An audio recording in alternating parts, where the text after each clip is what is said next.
De la périphérie de Sanaa à la vallée de Taïz, les abeilles se font rares. Frappées de plein fouet par la crise politique en cours et le réchauffement climatique, l'apiculture yéménite, pratique vieille de 3000 ans, semble avoir un avenir compromis.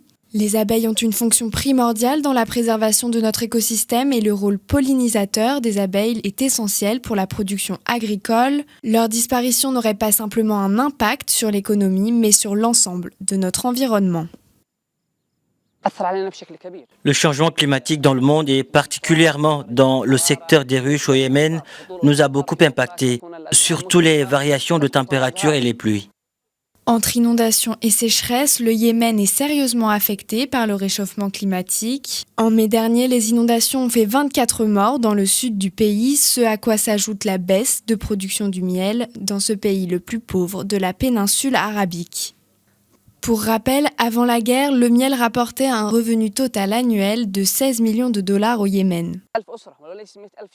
Les ruches sont une source de revenus pour 100 000 foyers yéménites. Foyers, pas personne. C'est un grand nombre de familles qui vivent de ce business.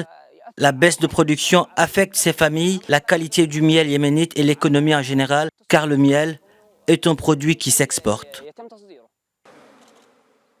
En 2012, la production de miel s'élevait à 5000 tonnes. Aujourd'hui, selon un rapport du Programme des Nations Unies pour le développement, elle n'est que de 1500. Entre pluies torrentielles et pluies domicile, les apiculteurs ne savent plus où installer leurs ruches. Le changement climatique au Yémen leur impose de nouveaux défis qui s'ajoutent à ceux de la guerre, évoqués régulièrement par l'ONU comme étant la pire crise humanitaire en cours dans le monde.